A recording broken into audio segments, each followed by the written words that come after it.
Hi, welcome to the Sifu Mimi Chan Show. Thanks for joining the conversation.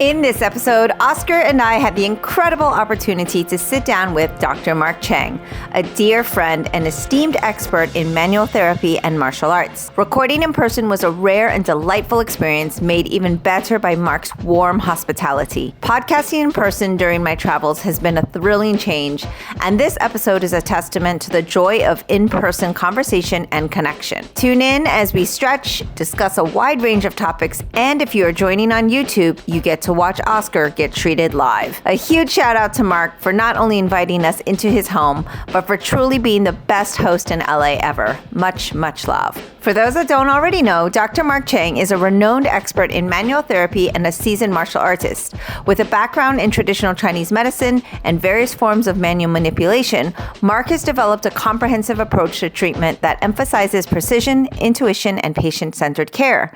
No conversation with Mark would be complete without geeking out on martial arts. I've been enjoying these conversations and hope you have too.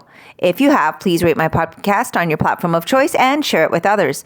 If you would like to support with a donation to help keep this podcast going and support the work I do, you can become a patron of the show by visiting my website or patreon.com/SifuMimiChan. For comments or suggestions, reach out on social media at SifuMimiChan. Now, on with the show. Hello. We are here at the Sanctum in Diamond Bar, California with the one and only Dr. Mark Cheng. And so exciting today because Oscar is with us. So hello. Hello. Someone had to drive you. This is really exciting because I have podcasted with Mark so many times, but you usually have to be in your office. Of course, we're on the stupid Zoom thing, but most of our viewers know you so well and have seen your videos here in this space. So we're excited to be here. And, Oscar's got the kettlebell out to do a little stretching, I think, yeah. Mainly for stretching, not for lifting. This is Mark's weight right here, not mine. Yeah. It's too heavy for me, but I need that anchor. So one of the things that we always talk about when we talk about Mark is his magic finger. And our audience is going, ooh, where is this going? This is pretty interesting. But those that don't know or haven't listened to our previous episodes, you and I have talked a lot about traditional Chinese medicine, martial arts, so many different things, Asian American history. We've kind of covered it all, but now that we're here in your sacred space, you do all sorts of things. You've been doing a lot of podcasts and you've been doing some videos on self-defense and everything too. But yesterday, Mark took us to eat some pretty amazing APL barbecue. That was quite a pleasure. First off, thank you guys for coming out here. I can't believe you guys are actually here in the Sanctum with me. It's such a trip because when I first moved out from living in the West Side in Venice, which was one of the most happening places in LA, out here to Diamond Bar, which I not so jokingly call the Far East because it's the easternmost extreme of LA County. I thought, people go out to the burbs to just kind of tone down life and, fade off into the sunset. And so to have the different kinds of people, to have the different friends from around the world come here and be in the space, especially now today with you guys, it means so much to me. So thank you both for coming all the way out. Oh, we're excited. We're honored. Also, as soon as we got here, your awesome son, MJ, handed me some beef and was like, here, taste and eat this. I was like, I shall come back here all the time. Right. What a welcome. Yeah. So can you actually share with our audience, because like I said, this may be some viewers' first time meeting you, some of the things that your week, your day to day, because you do so many things. People might know you and go, oh, that's the Kung Fu guy. Or they're like, no, that's my doctor. And just, I think people know you with different capacities, but a lot of times your world intersects. That's actually so true. Funny that you said that because just 2 days ago, someone was like, "Oh yeah, you're the kettlebell guy," and then a few days before that was like, "Oh, you're the guy that wrote for Black Belt magazine." Then it was like, "Aren't you the Tai Chi guy?" And then, "Oh, you're the acupuncture guy." So yeah, whatever you want to say, I'm that. You're that guy.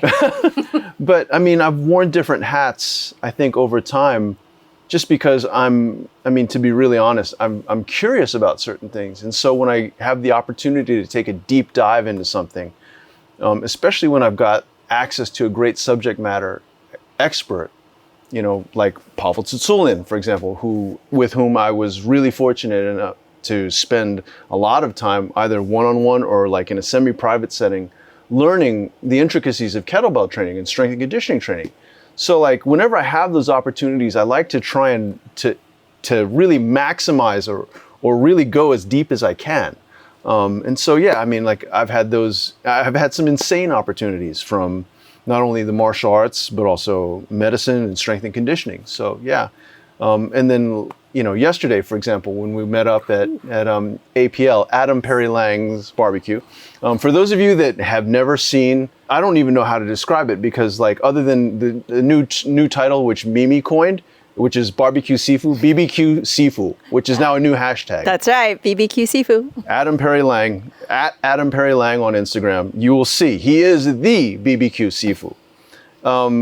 And just to be able to share that kind of like expertise, that kind of like flavor, that kind of thing, where like you see him visually and you're like, it already rocked you guys. You're like, oh my God. And then when you smelled it and tasted it and like had the full on like sensory experience, these are things that move me. So in areas that I feel like I have maybe some potential in or some like heartfelt interest in, like I'm all in there. So, well, you had us at barbecue and food but really when we pulled up and we were able to, like you said, see, smell, and then ultimately taste. I'm going to show, I'm going to have my team insert pictures of Oscar's face because he was completely losing his mind. He was getting very excited. It was like, we just met your lovely dog who's super chill. Oscar was like the direct opposite when the food was happening. He was just super excited. And I think externally I was doing a pretty good job. We'll see you at the photo. But internally, I was like, play it cool, Oscar. Play it cool. Play it cool. But something that Mark said, which is, and I noticed this about you, because I find that I like learning a lot of things. But one thing that I learned from Dr. Mark Cheng is that he not just enjoys learning, but the way that you honor the knowledge, I think that is what also puts you in a position to be around and get all these amazing experiences. By no means do I do that. I think I'm like, oh, I get this great opportunity. I can learn and I enjoy it. Oh, I'll read this, I'll enjoy it. But the way that you interact with people is very unique. And it's this, maybe it's from the martial arts background, maybe it's the Chinese background, the Asian background. We met your father.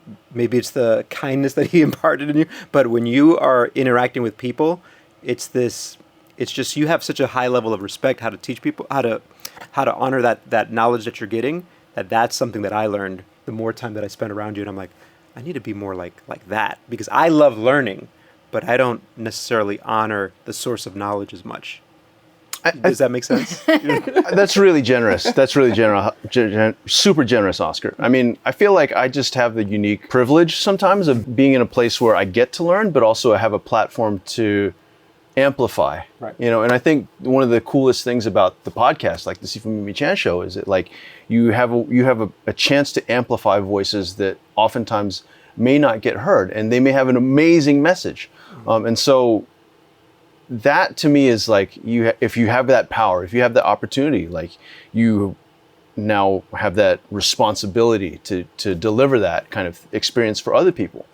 For folks that don't have those kinds of opportunities, that don't roll, where we do, to be able to share that message, to be able to spark that kind of like, oh, I can do it that way too. Oh, I can improve my situation in life. Oh, I can feel better. Oh, I can do something to be more giving, more generous, more whatever, right? Like more able for my society and my community. I think that's something that really drives me. So. Yeah, and it shows it. So yesterday we had the barbecue seafood, and that was exciting. And it made me start to think about some of these podcasts I've been doing. I'm so lucky because I get to talk to the coolest people. And, just selfishly, I'm like, ooh, I like the writer of this book. I shall reach out and talk to them. I like this artist, or I like this martial artist, or I like this. And I was thinking about kind of this whole I know so many people that are experts in their field, but not in just like a studied expert way, but kind of what Oscar just said, where not only do you know your craft or you know what you're doing, but it's like you are able to share that with others. And then it's like this just this exchange. And we were kidding around and we're like, okay, so it's like there's this mastery series. If we were going to talk to Chef Adam, it would be tell us about the barbecue and all the secrets. But also, I don't think something like that, it's a matter of disclosing secrets because you have to have the 34 years of experience. Somebody walked up to him and said, oh, I saw you chopping ribs on Instagram. Right. How do you do it? He goes, well, I've been doing it for 34 years, right? And this is the thing. Mark's been on this journey forever. And we were talking like, okay, Mark, mastery. What are we going to talk about? And Oscar's immediate response was Mark's magic finger. And this takes us back to the intro of the show where people were going, okay, I don't know if I should be tuning in here. Is this still okay? It's on my OnlyFans. It's fine. Subscribe now. So, Mark's always generous through the friendship of saying, oh, Oscar, your shoulder's hurting. And we're obviously on the two different coasts and said, okay, so now maybe what you're going to do is you're going to find this point to help Oscar out. And she's digging in there, different spots, trying to find things. And then now we realize it's been 2 years. When was it that you came to Orlando? 3 years. 3 years, right? 2021 when I moved my parents. So that's a story in and of itself. Like my parents were visiting from the East Coast. I'm originally from the East Coast in Delaware. My parents were visiting at the end of 2019 when the pandemic was ramping up, and then February of 2020, that's when things started to shut down. My dad had a fall, suffered an injury. So originally my parents were slated to head back to Delaware at that time. But because of the injury, because of the fall, they ended up extending their stay until my dad could convalesce. And then by that time, the pandemic was in full swing. And so it wasn't until later, 2021, that like I talked to them, and my dad's in his 90s. And I said, Dad, you shouldn't, at this stage in the game, especially after the fall, you shouldn't be driving. Like, I really want you guys here so I can take care of you. Mm-hmm. I'm fortunate enough to have a house that has a space for them. So I just said, please, just sell the old house, move in here. And so finally in the fall of 21, they agreed to go back, close out the house, and move everything back here. And me being the opportunist that I am, I reached out to Mimi and Oscar and said, like, hey, can I swing down that way? And you guys were so good about taking care of me, hosting me, and then making time for bringing me to the temple, and just completely, I couldn't believe that you managed to pull it off, made time with your dad, Grandmaster Chan. And I was floored. I'm stuttering because it's such an overwhelming thing to meet someone of that stature, especially someone that I grew up idolizing. And to meet him just like, hey, how's it going? Come walk around with me as I do these chores, or come walk around with me as I'm, I'm looking through the temple where I teach, and it's just mind numbing. So yeah, that's the backstory as far as when I visited them. Right. And it was great because, like Oscar said, Mark's always so generous about Zooming with us, and because, watchers who know 40-foot foo, and now we're like closer to 50-foot foo, but like basically we realize like we're breaking down, things are happening. We always have these, not major injuries, but tweaks and things that we need kind of fixing. And Mark's amazing because we'll get on Zoom and he'll recruit his dad, his son, and be like, all right, if they lift up your arm, you're going to do this. But Oscar has this recurring kind of shoulder issue, and he was trying to help me relieve it by taking my finger, Mimi's finger, and like trying to do this thing in his arm. And I'm like, it's not working. So Mark finally gets to Orlando. We can equate it back, circle full back here to when we went to go see APL Barbecue. You could see the video. That's one thing. But you smell it and taste it. It's a whole nother thing. When Mark came, we smelled and tasted. That sounds really questionable. Not so good. I don't know about your analogy on this. But that also is on my OnlyFans. It's also on my OnlyFans. So. I'm just saying that you had you got to experience it live. You got the live experience. So for our listeners, you can watch this on YouTube, and we are in the sanctum, and it's super cool. And I'm sitting on this a medicine ball. Medicine ball type of thing. And so I'm like, I feel very weird, like hovering above you both. And someone asked Oscar to move it so I could just sit on the floor, just push it back behind me. Maybe I'll lean on it. There we go. And I was in a skirt. So I was like, oh, maybe I should sit on the ball. And Mark had suggested we all sit on the ball. I'm like, no, Oscar likes to move around and he might stretch and he's using this fun kettlebell. But let's talk a little bit about Mark's magic finger because that is his mastery. No, I'm just kidding. He has so many things to choose from. Dude, this sounds so sketch. I just want you to know, for those of you guys that are listening to this, again, like, okay. I may or may not be joking about my OnlyFans, but we called it Mark's magic finger. But the reason is because, okay, we get, right now, we're lucky enough to get weekly, when we're home, weekly or every 2 weeks, at the longest, once a month massages, because we feel that body work helps us. And no offense to my massage therapist, because I love her. But Mark working on, with the skill level that he has, working on and knowing, like, athletic body or martial arts body, or specifically the kettlebell work that I do, all of that experience, a few minutes of that gives me better relief than an hour and a half massage on my shoulder.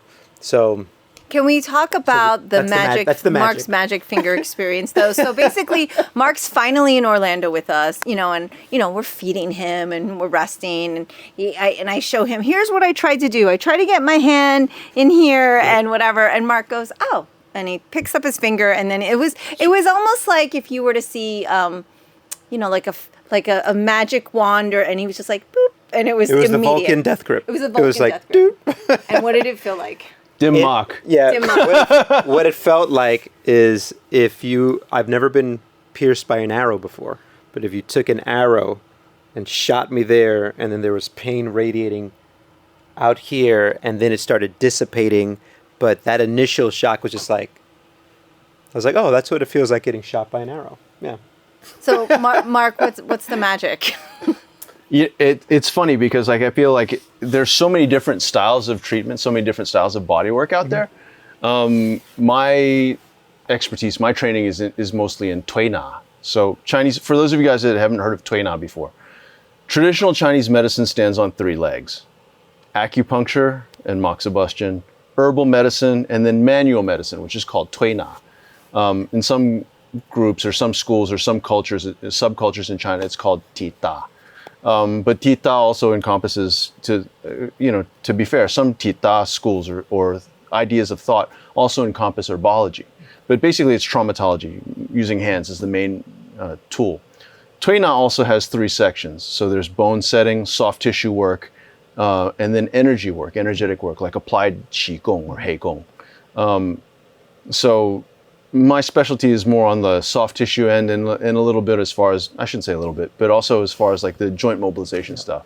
The chi work and stuff like that, I'm way too immature to really go take a deep dive into that.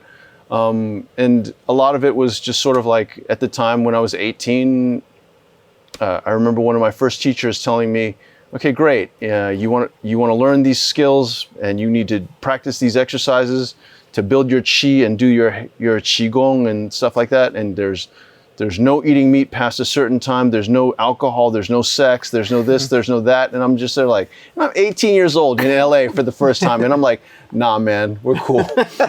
So I'll just go back to doing forms. I'll focus on the other stuff. Yeah, I'll just do my spear work and the hand sets. But yeah, so as far as the soft tissue work and the joint mobilizations and skeletal work, that I'm pretty comfortable with. But as far as knowing where to touch and knowing how to touch and things like that, a lot of it is just you've seen a certain kind of problem so many times, and it's like the human body, especially the modern human body, when you're familiar with like how people sit, how people work, ergonomics, training, there are going to be patterns, and if you can recognize the pattern, I think Malcolm Gladwell talks about this, like when you've seen enough of something and you can just sort of thin slice it upon first seeing that's it. That's the Blink book. Right. Mm-hmm. So having heard about what was plaguing your shoulder, it was sort of like, okay, it's probably these things.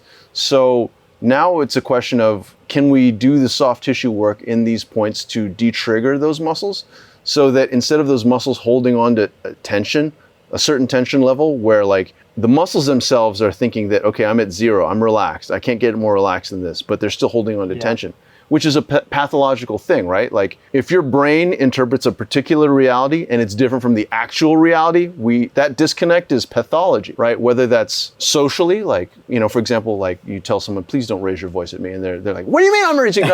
So that's one way of thinking about a pathology, a disconnect between reality and actuality. But certainly the same thing in terms of muscle, right? Your soft tissue.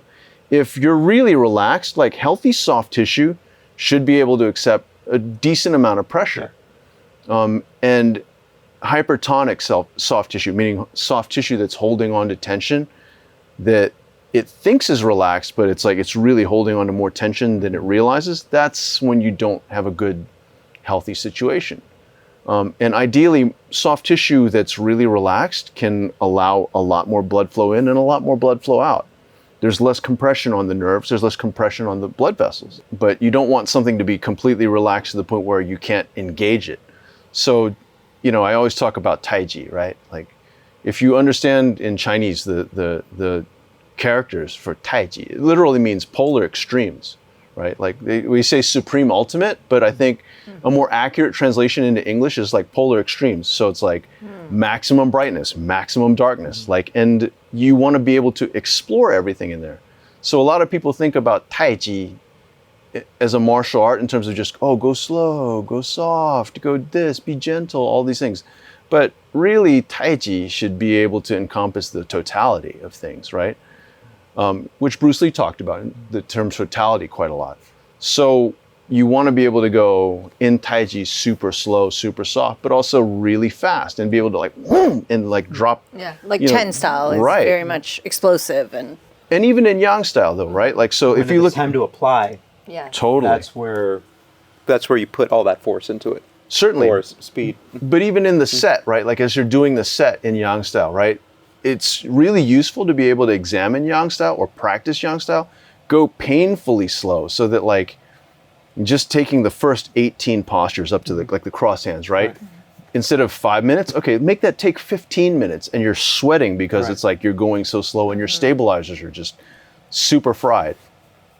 Training that way and super slow, like even slower than usual, highly beneficial. And then go the absolute other way, like go as fast as you can, posture to posture, so that you can hear your hands like woof, like as you go through the air, and whip and put that ging into it, right? Like I think that's something that too many people never even thought of, maybe only paid lip service to. But I mean, that's what happens when you have a great system. There's so much stuff to do that it's just like, dude, how can I possibly, like if you had 24 hours a day, 7 days a week, and was in perfect health and energy, and no distractions, it's still not enough time. Yeah, and that's the whole going deeper and deeper and deeper. This is the student coming in and asking us, oh, when do I finish learning this? Right, like we've talked about with Walam, right? Like the curriculum is so immense, right? It's impossible. It's a huge, but then, you know, this is making me think of how you can find different points of similarity even within a system. So one thing that I noticed with you too is you bring kettlebell work, the Tai Chi, the different martial arts, your body work, all of that, and try to say, well, what are things that are similar, as opposed to some people who say, well, these are the differences and this is why this is better, this is better, this is better. I don't think I've ever heard that you discuss it that way. I usually hear you saying, this is what's really great about this, and this is what's really great about that. And I think even in a system, the point I guess I'm trying to make is that even in a system like Walam, where our curriculum is dense, something that would be beneficial is for us to dissect and say, and we do talk about this with our basics, is like, these are, if you just focus as intently as you can in these things, it will help the bigger picture as well. So that's one way to do it, but there's still not enough time. Not enough time. And to your point, I think one of the ways that people can benefit is to be able to see, like, okay, let's say kettlebells or whatever the endeavor is, right? It's a great lens into an issue or into a problem. And let's say the problem is like, how do I get my body to feel better? How do I get my body to function better? How do I live better, feel better, do whatever better? And kettlebells are one tool. Tai Chi is one tool. Right. Tui Na is one tool. Foam rolling is one tool. Shuai Jiao is one tool. So I look at, for example, I've said on record more than once that, like, as much as I love traditional Chinese weaponry and weapon sets, application-wise, most traditional Chinese schools don't really teach the applications of those weapons that well. Whereas if you look at a style like, or generally speaking, Filipino martial arts, where the majority of the training is done in such a way where it's like partner-based, application-based, you're drilling, like there's coordination drills, and then you work on like actual techniques, and then you work on those techniques within the format of a drill, so that if you ever find yourself at that landmark, at one of the landmark points in the drill, you know how to, capitalize on that. I think there's so many different ways of training, so many different ways of improving the body, so many different ways of treating the body, whether with, acupuncture. Even with dry needling, right? Some people will talk about dry needling as it's like, oh, this is just like the physical therapists or whoever robbing acupuncturists. Yes and no. Some of it I think is important to give credit where credit is due, and I think a lot of the dry needling courses or the instructors that I've heard speak more recently have given the hat tip to acupuncture. Can you share, especially for our listeners, and also educate me more on what exactly that is, the dry needling versus acupuncture? Yeah, so originally dry needling was actually taking a hypodermic needle, an actual hypodermic needle, and needling soft tissue with it, and there was nothing injected into you. Okay. And that's why it got the term dry needling. Because there's no transfer of liquid, right, or fluid, okay. right? And they were trying to stimulate the soft tissue in such a way where they were getting a nervous system response from the tissue. So reboot. And then they got hip to the idea, like, wait a minute, those hypodermic needles are a little bit more ouchy than acupuncture needles. So then then most of the dry needling practitioners, switched to using acupuncture needles. Some folks started making claims that, like, oh, dry needling is better than acupuncture, or is whatever, or dry needling is the same thing as acupuncture, and we just use acupuncture needles. And I think that unfortunately, the people that did make those claims made a kind of gross overstep. Acupuncture is acupuncture, dry needling is dry needling. Dry needling, from my perspective, again, my limited perspective, is like a sliver of acupuncture. Acupuncture has a lot of different styles, a lot of different methods, a lot of different applications. Dry needling, from what I've seen so far, really does musculoskeletal stuff quite well, by and large, if it's done by someone that really knows their stuff. Now, there are a lot of caveats if you listen carefully to what I said there, right? If it's done by someone that knows their stuff really well. People can say, like, oh, I haven't had great results with whatever, fill in the blank, whether it's chiro, whether it's massage, whether it's acupuncture, whether it's physical therapy, whether it's, surgery, fill in the blank. Diet of choice. Right. But similarly, like, we could also say, like, oh, I went to that place, their pizza was terrible. Okay, did you give up on pizza as a whole? No, you went and found another place. No one would ever give up on pizza as a whole. Absolute heresy. Insane. Total heresy, right? But see, this is the thing, too, that I think lends itself to mastery, right? Just because you have a bad experience with one type of interaction, does that mean you swear off that type of interaction altogether? Like, if it does, if that was truly how it went, there'd be a lot more single people out there, I think. But, in terms of treating, like, if we can look at what are the different ways that are available to us and look at the different perspectives, even on the same exact thing, like needling, or how to use a needle to affect soft tissue, or how to use a needle to affect energy, or how to use a needle to affect wellness. I think there'd be a lot more humility and a lot better results as a whole for the public in general. People get a little too sectarian and they don't cooperate, or they think they've got the answers. And when they think that they've got the answers, more often than not, they're trying to position themselves as different. Yeah. And then they get a little ivory tower-ish. Yeah, we've definitely seen that, even on, especially on the martial arts side. But in terms of, because you have so much knowledge on several areas of treatment and different skill sets, do you find that it really is also, hey, this might work for one person, this doesn't work for another. And so you do a lot of trial and error. We were just talking to one of our good friends yesterday, and it's like, as a practitioner, those practitioners that are like, I have all the answers because I am a doctorate of XYZ, or I know this and I am an expert. And he was really cool because, he actually gave me a nice little neck adjustment. Shout out to Chad, but Dr. Chad. But like, it was like, yeah, no, basically I'm just like, trying and see if it works, and if it doesn't work, I'll hope for the best. And 100%. I think for myself, it's the same thing. So like, if I'm working on Oscar's shoulder, right? Like the moment I put my hands on him, it's gonna be okay. No, I'm just kidding. So those of us on audio and not on video, the magic finger is making its move. But on his shoulder. As I'm, let's say I put my hands on Oscar's shoulder, the first thing I'm trying to feel for is, it's like, okay, where is there a difference in terms of hypertonicity, in terms of density? So it's like, if there's something that feels like it's not relaxed when he's not under load, that's a tell to me, right? Like, especially if I know that he's trying to relax, like why would a particular area feel like it's so much more tense? And then especially if I look at places like, in this particular case, my thumb is kind of hooking his infraspinatus, which is one of the 4 rotator cuff muscles. Now, there are 4 muscles: supraspinatus, infraspinatus, teres, and then subscapularis. The infraspinatus and the subscapularis are 2 of the bigger muscles. And because they're the bigger muscles, they tend to get more work thrown at them. And so oftentimes if you look at how the shoulder works, or how the hand works, or how the arm works as a whole, right?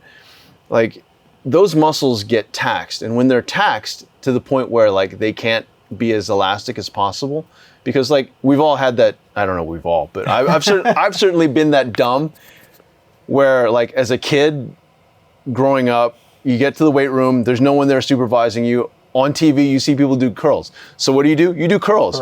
You do so many damn curls that like the next day you can't straighten your damn arm. It was arm day, Mark. It was arm day. That was more like arm week, because after that I couldn't, I'm like trying to shampoo my hair back then when I had short hair, and like I couldn't get to my head because my arms were so like locked up. And so that's a point to illustrate like, okay, I've used those muscles so much that like now that I can't get my hands up to my head, I have to try and shampoo, I have to bring my head down to my hands. So what ends up happening is with the shoulder, when the rotator cuff gets so fried from whatever reason, from whatever movement that we do, what does that do? It forces other parts of the body to compensate. So like you may have elbow pain, you may have hand pain, you may have wrist pain, you may even have neck pain. Neck is one of the, it's so funny. I remember one of the first things I heard before pursuing medicine, but when I first started hearing about this in terms of Chinese medicine, from my old Sifu, was that like, if you're going to treat the neck, you have to treat the shoulder. You're going to treat the shoulder, you have to treat the neck. So that was one of the things I remember hearing, like, oh, there's an intimate connection between the two. But for Oscar, right, I'm just sort of feeling, okay, and just knowing a little bit about the symptomatology that he described to me, I'm thinking, okay, probably the infraspinatus is at play here. So what I'm doing is I'm just pressing, let me actually turn you sideways, and so that the viewers who actually have taken the time to watch this on YouTube, let's turn you a little bit more. You can actually enjoy this. And listeners, you should totally watch, because, here now is the demise of Oscar. No, I'm just kidding. Don't just watch. It's not the demise. I just want to... The relief. Whatever Mark was doing, it's just so amazing how fast he finds it. He goes, boom. It's like literally 2 taps. Pop, pop. Just so you guys know. Dim mock. Yeah. No, but really you should subscribe instead. I'm shameless. Okay, so rotator cuff. What I'm doing right now is like with my hands kind of bordering his shoulder blade. And so this outer edge from here, part of the shoulder blade, I'm going to slide up in. So right around here is where the infraspinatus edge is. So the moment I'm in there, he's already feeling it. And because it's so well pronounced on him, and the muscles are so well defined, because they're kind of hypertonic, meaning they're tighter than they need to be when he's not under load or when he's relaxed. It's pretty easy to feel. So like just being able to get in there, and I'm stabilizing him with one hand, because what do most people do when something hurts? They flinch up, right? That's what, yeah. So I'm allowing this hand to monitor for tension while also just kind of blocking the shoulder blade from not coming up. And so as I work in through here and just take that back and forth. Oscar? Is this like in The Princess Bride, where they're like, tell me, honestly, how do you feel? Well, This is to the pain. This is for posterity.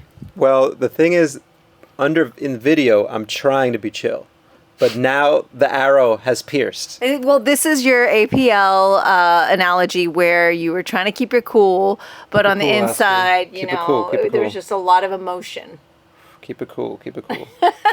Lots of emotion. So when you go in, Mark, and it's like, I always wonder, like, okay, my massage therapist, they're like, oh, I feel that or whatever. Like, there's clearly, I think it's your level of experience that allows you to immediately know. But like Oscar said, with you in particular, it's not even like a ton of probing. Like, you just go straight there and it's so immediate.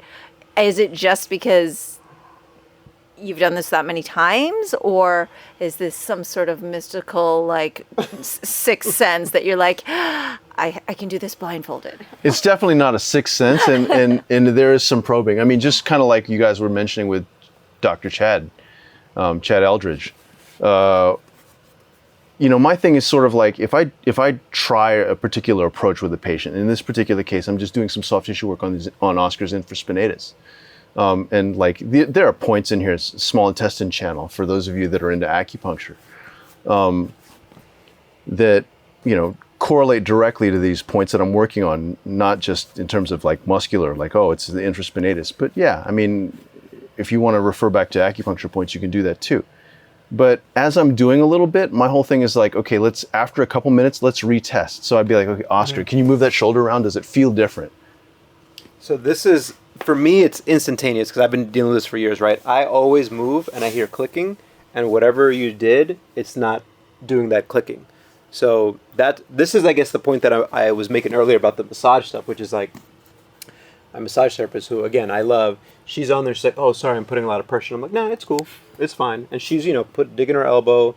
And it's not that there's no pain, but I'm like, oh, yeah, that's no problem. I just breathe through it. But go right to a point where really there has to be something that's gunked up there. Well, I don't know how else to explain it. Is it because I just go, wow, that is intense. And I know you're not putting a ton of pressure on there.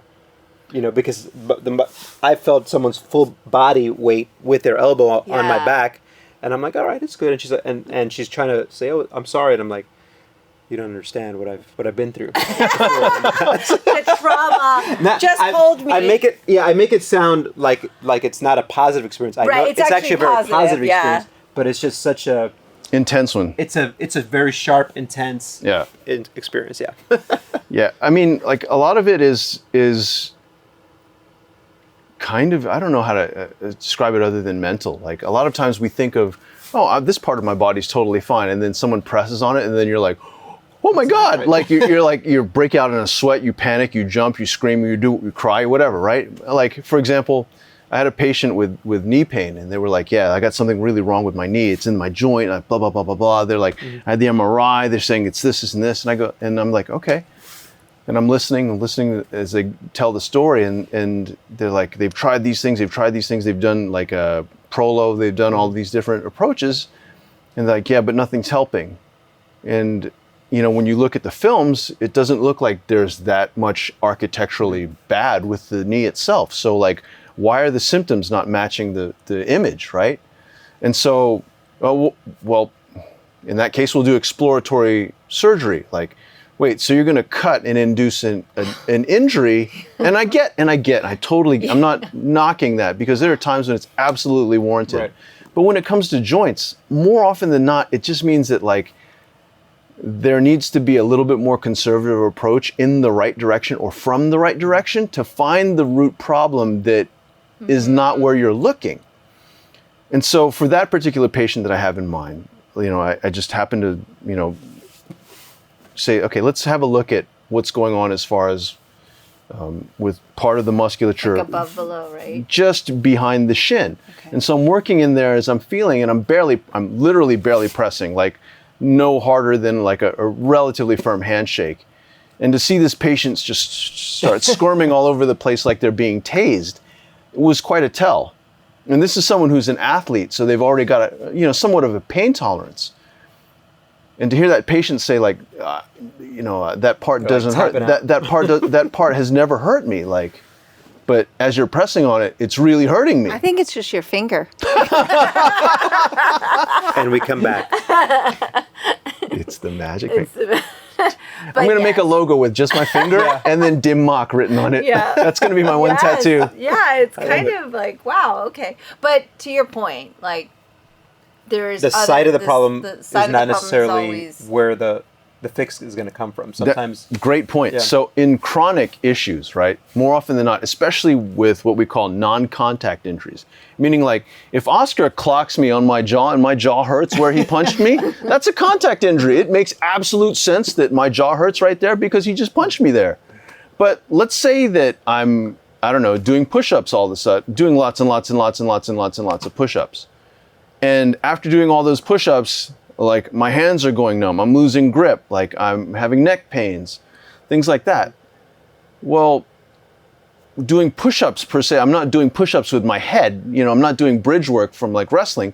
So how come my neck is hurting? Like I didn't directly injure my wrists, like let's say I was doing push-ups even like on a, like holding a kettlebell, for example, to do push-ups, right? There's no real mechanical strain as far as directly on the wrist. So why am I feeling those symptoms, right? We need to be able to go like, as diagnosticians, right? As being able to figure out what the root problem is, go like, what got overworked so that these other places are now hurting? So to your point, the site of pain, especially in chronic situations, is almost never the site of the problem. yeah. So. I think you're also a student and under Gray Cook. Right? Absolutely. And you've learned a lot from him as well. Absolutely. I've like dabbled on FMS stuff, and that was one of the key things that I always learned. Well, there were two things. One was the site of where the pain may be. Doesn't mean you need to just work that spot. And then the second thing is always kind of think of looking above and below that when it comes to joints as well. Yeah, check out the neighbors. Yeah, check out the neighbors. And I'm always fascinated with these little tidbits of information that kind of give you just a glimpse of what's possible. And then, as always, refer out when you don't know. For myself, when I do either teaching Kung Fu or Tai Chi or fitness, I was like, this is as much as I know. I think now the next step is go to a professional. And I guess my question is, where does that happen for you as well? Because Daily, there's daily. a point where you're like, all right, I've helped you here. Now I'm going to recommend that you go. Honestly, that happens daily because I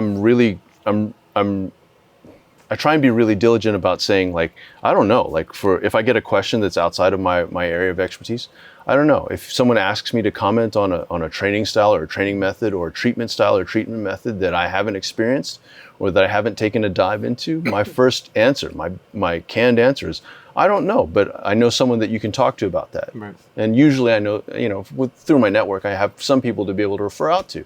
But I think we don't have a chance to grow the moment we resort to bullshitting and like trying to make up opinion and pass off opinion as fact, when in reality we don't know. Yeah. And so like oftentimes with patients, if they're like, okay, you did this and this, and I'm still having these pains or whatever, then like my answer is like, I'm really not sure why that's still happening. We should have had some progress if X, Y, and Z were the root cause. And if I can't figure out like what the other root causes might be that are still contributing to that, then I got to refer out. Yeah. And that's quick. It's interesting because that's always a sign of, to me, like, and not to overuse the term or make it light of it, but like that level of mastery. Like, to me, most really seasoned professionals are always willing to say, I don't know. They're the first ones They're to the do that. first ones to say, I don't know. And I feel like when you're a beginner, and I think I'll say as a beginner Sifu, or maybe when you're a beginner doctor, or whatever, however you would call it, but you're scared to say, I don't know, because you feel like, I should know, I got my degree, or I'm at this level, and you have this hesitancy, and maybe it's as you age, you just we technically should be getting wiser, but you're not as afraid to say, I don't know. And I don't know how many times I've heard my dad go, I don't know, ask. That's what I was going to say. So for those, well, if you're seeing the Sifu Mimi Chan podcast, you should know that, she practices Wallum Kung Fu, which is a northern praying mantis style.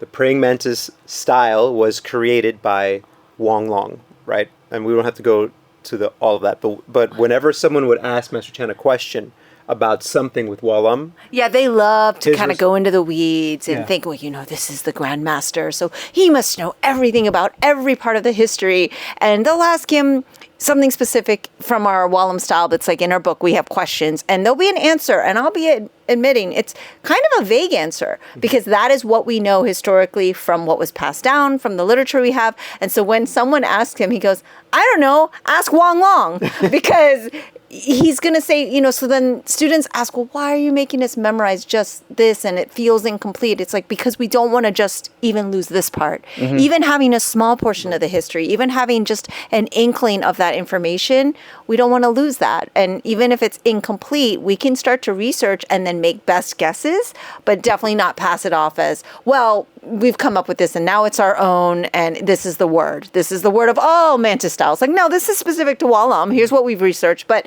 it's And here's totally a way of okay. looking A at way it. of looking at it. And one of the things that was really just jumping out at me was interesting is I don't know enough about the clinician side, but I know from the working out side, it's fitness, not to make fun of people who are doing, I'm only doing arm day or whatever, like if that's what you want to do. But we've come to realize, especially I think from what you've shared with me, and you can speak more to it on strength and conditioning, it's like most things you're using your whole body. So like in Wallam, it's not like we're doing a stance and only your feet are being used. Like you're using head to toe. There's so much engaged, your posture, your eye line. We talk about all the elements. And so obviously from a clinician side, it makes sense to go, well, it's not just this point, because whatever you were doing, it's really unlikely you were only using your knee, right? Like Totally. how unlikely is that? So it's interesting that it's not intuitive to check other things. Like not you, I mean, like Sure. other doctors are like, all right, we're going to go in now and cut. a pill Or here's a pill, pill right? for Let's that. go in and cut that area. It's like, why wouldn't they explore the other areas when clearly, even from a fitness side, we've kind of come to learn, wow, we can't just isolate muscles all the time or isolate one thing. I mean, we're always using our whole body. Right. I mean, I think a lot of it too is just because we've got such a limited amount of education as a society on the human body. I mean, like think about how many school systems and how many groups in terms of public education or even, and certainly even private education, no longer have health classes, right? Where like kids are at least taught fundamentals of human body or, like sexual education or things like that. Yeah. Like the more ignorant we keep the public or the public is kept, then the less they know about what things should be like in terms of how a healthy body should function. So they're just going on best guess or what they see on TV versus like the finer workings of the human body as far as this is your anatomy, these are the muscles, these are how these things work. And these are how these things work in symphony, not like memorize each discrete muscle and how it moves in a vacuum, but like to know how these things work in a cooperative whole. And I think that's super important. And one of those things that I don't want to go off too tangentially, but That's okay. This is That's, a tangent podcast. It's totally normal for us. I think honestly, if we could reboot the entirety of education such that we taught language, like as we taught language, instead of see cat run, more like see spine straighten or something like that, where we're actually teaching anatomy while we're teaching Yeah. language. That is actually a really great idea. I love that. And then the other, you're bringing up a really good point that Mimi and I always talk about is if there was time, we would create a Wallam Education Institute because we do feel that there's so much that skills from just teaching martial arts that can be imparted of like, well, this is how things can also be learned, how you can learn things. And if there was a way, which believe me, we love teachers and we know that they're overworked, but if there was a way that there could be a class that is really about that science of learning how to learn, because you're never going to, in school you can't Well, they learn learn how to everything. take tests in school But- really well. But, Right. And but fill out with Scantrons. all of the inputs, right? It's Yeah. unlimited content that we're getting. So there has to be a way for adults and for children to find a way to be like, well, this is a way that I can learn how to learn and then also learn how to identify BS and identify, well, here's kind of like the best case scenario that we know right now. And the best knowledge that you're going to get is also going to be someone who is humble, to your point, to say, this is just the best knowledge we got. It's not saying that it's the perfect answer. We don't have, no one has the perfect answer yet. You know what I mean? Like, I know I'm kind of going all over the place, but it's more of like, how can we impart this knowledge of like, this is a way to learn. So to that point, right, that brings me back to a point you made earlier as far as like the vastness of Walam, right? Guru Dan Asano has often said like he'll pass on, and what Mimi was saying earlier about like, you know, this is we're passing this on because this is what we're still holding on to from the past, right? Because we don't want to lose this. Guru has often said like, if there are 20 ways of doing a particular technique, and he's categorized those 20, and maybe he likes 5 of them. Like, why teach the other 15? Maybe because someone else, you know, even though he doesn't like it, doesn't favor it, whatever, maybe someone else in the class really gravitates to one of those other 15. Mm-hmm. And so that's going to be their favorite. And so if we pass on the curricula as a whole, we allow other people to discover what in those things, in those points of the curricula resonates for them. Maybe there are certain moves and combinations that we go, I'd never hit this in 1,000 years. And then turn around, there's someone else that has the attributes to be able to capitalize on that and bring that to life. And it becomes their favorite and they make it like pop. So I love that. Yeah. I think that keeping the forms alive, keeping those codices of information, of legacy alive for other individuals to be able to discover their opportunities in there, right? Like Bruce Lee often is quoted as that absorb what is useful, reject what is useless. Really the quote is 4-part. Research your own experience is the first part, then absorb what is useful, reject what is useless, add what is uniquely your own. If we don't research enough and we just start throwing stuff, I'm just going to absorb this little bit and I'll throw everything else out, your view, your lens becomes so small. So instead of being able to look through like an open garage door, you're looking through a peephole. And so the more we get to see, then the more we can contextualize. We have more points of view and then more information. And then we can relate better, we can operate better, we can serve better, we can live better. Yeah, I think to your point too, that's a very teacher mentality that you've kind of shared, because as a student, they're like, well, I don't want to maintain all these things. I just want what's good for me.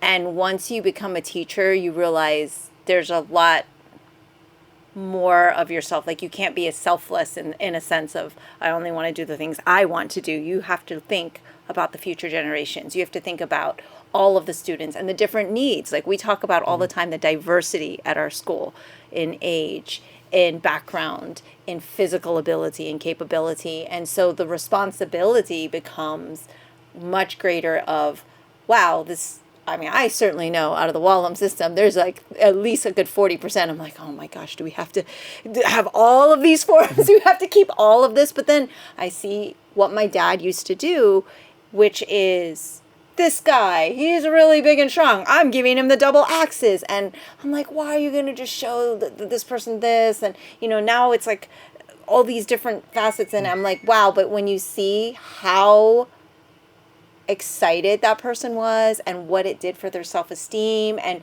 that is, they felt so empowered, right? Or he had a women's form that honestly I think he just made up, and he was like, this is the lady form, whatever, you know, lady long fist, fantastic form. And I think he just realized very early, it was like 1980, like women might need something particular for them that made them shine, that made them stand out, but also made them feel empowered and everything. And we have such a female strong, you know, kind of Walam system. There's a lot of women in our school, just historically. And I felt like, wow, that's something really unique. And so, but that teacher mentality is very different. So I think students is one thing, but once you begin teaching and then sharing and feeling that responsibility to carry something on, you start to realize you can't be as, I guess it's almost like selfish learning. Like sometimes I wish I could just be a selfish learner and I don't have to worry about anything else. But once we decide we're going to be a teacher of sorts, whatever that may be,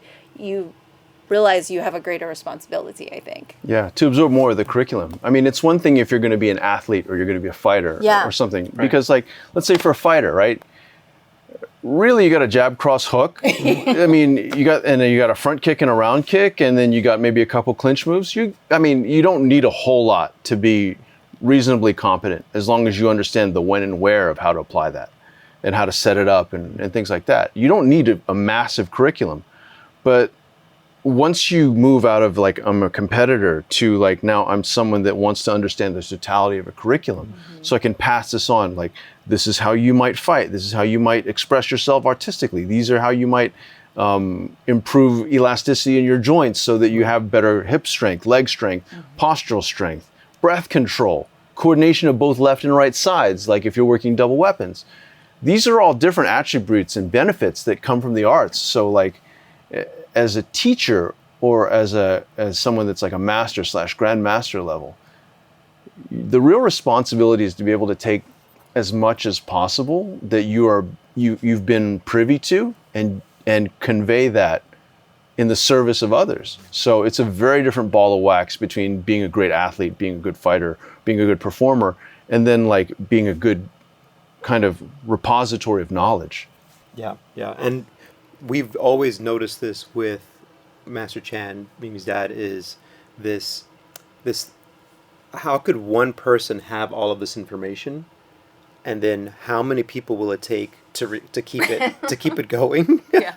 So that, and I think there's throughout in different martial arts, and someone like Guru Onosanto is one of these people, is like, wow, all of that knowledge, he's done the best that he can. Your father's done the best that he can to try to promote it, but it takes a village to carry it on. It's one person can't absorb it all, and it's such a big responsibility. Like to say, I'm willing to take this information and not just make it my own, but continue this legacy of, I'm going to spread it as well. And in order to spread it, that means then that I can't just keep only the things that I like. It's a very, to your point, a selfless act, which I don't know if I have that. I mean, this will open a huge can of worms. I don't know. We can go down that rabbit hole. But because you've been privy to study with so much masters and different styles, and have been taken in. I mean, you don't even just go, oh, I just show up at a class. Like, you get adopted almost everywhere you go because of who you are. And I think the spirit of which you're just a fantastic student and teacher, but like, you're able to have these human connections that everyone just loves you, Mark. And so they almost adopt you, right? Like, you're not just a student at a school. You then become like fully entrenched. I talked to him and he's like, I'm going from this class to this class to this. I'm like, he's all, I don't even know how you do it. You like, what is it? Shadow jitsu yourself or whatever. He clones himself. The clone jitsu. I wish I could clone myself. God almighty. I say that every time. Bring back all that knowledge. But the thing is, my question is on your thoughts, because you have had a lot of these relationships. Do you see, because there is a thing, and especially in Chinese martial arts, I'm not as familiar with the other ones, sure, right? But the next generation, there's too much ego or inner fighting, and then do we see like these styles dying off? Do we see it being preserved properly? Like, I only know my system and what's happening in my world, and we're doing the best we can. But you're around so much of it. Do you feel positive about the direction of, is things being historically maintained? How is it going to be after these greats, unfortunately, are going to go, pass, right? When they pass. Like, we've met other people that told me their style's gone because none of the Sihings could keep it together, and it's just completely gone. And that's already, I mean, we're not that, it's time is time. It's less than a generation ago. So what do you see out there? I think because we're now in the information age and we're in the internet age, the Sifus that wanted to keep things private or wanted to keep things hidden for themselves, that's a great way of keeping knowledge for yourself, keeping that ability to one-up should any challengers come. But you've really got to work hard at putting in the time to develop the character of your students so that there are more than enough people who are good representatives of the style, of your morals, of your ethics, of your whole MO, to be able to inherit that. And that takes a lot of work. I had more than a couple of teachers tell me like that they just wanted to be technical purveyors, right? Like, purvey the techniques of their style and not have to get into the weeds with students from a moral, ethical standpoint, just because it's so laborious, and it is. I mean, it's like being a parent. Like, if you're going to be a parent and you want to educate your kid, it's more than just like telling them hard and being mean and being disciplinarian, but really slowing down and investing the time and putting forth the energy to have those difficult talks, and sometimes to slow down enough to just not have the difficult talk and be there for them. So when it comes to this information and styles dying off, we're seeing that evolution kind of fast track, because styles that are led by more charismatic people oftentimes prosper. Styles that are taught by people who want to be able to contextualize the information, or can contextualize the information better in the service of their students, those styles are prospering. Styles that know how to market to pull on the heartstrings and capitalize on the excitement of the viewership, like in MMA or whatever, they're prospering. So I think now it's incumbent upon us I say us, meaning like I think of myself also as a traditionalist in some sense, that if we want the traditional arts to stay alive, we've really got to become better communicators, as far as like, this is why we do this, and this is why it's important, and let's look at this particular, let's take forms, for example, right? Let's break down this form and work on all the combinations in the form. And so people can go like, oh, wow, cool, that's why that move is there. And so there's a different kind of like, I mean, people focus a lot on the word in martial arts circles of application. This is how I fight using the form. But rather than thinking about how I fight using the form, it's just like a different kind of intent and awareness in your movement. So there's a different kind of mind in terms of intent, and body in terms of movement connection. So when there's a greater mind-body connection, and then there's that kind of awareness of what you're doing as you train, whether it's empty hand or you're doing it with like live with a partner, then there's a different kind of heartstring that gets pulled, and it becomes exciting in a different way, and it becomes relevant in a different way. So it doesn't feel like I'm doing some weirdness that's completely irrelevant to my daily life, to my future, to my kids, to my culture, to my whatever. And then like, oh, after I do this, then I got to go take boxing class because that's where I'm really going to learn to fight. Like if we broke things down, if we took the time and we were able to communicate that way, I think we'd have a whole lot better retention. We'd see a lot more traditional styles flourishing.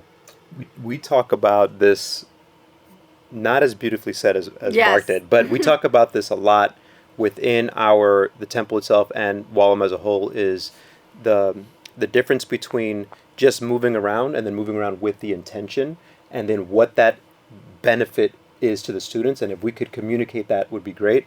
I don't know where I heard it, but this one person was talking about, well, listen, martial, obviously, from Mars, war, it's a battle thing. Sure. Art, spiritual, or more of like your way of life, or what your expression, and combining both. And this is in no way to belittle or disparage any other style, but some styles focus on just the martial part of it without any art behind it, and then others do maybe a little bit more of the art.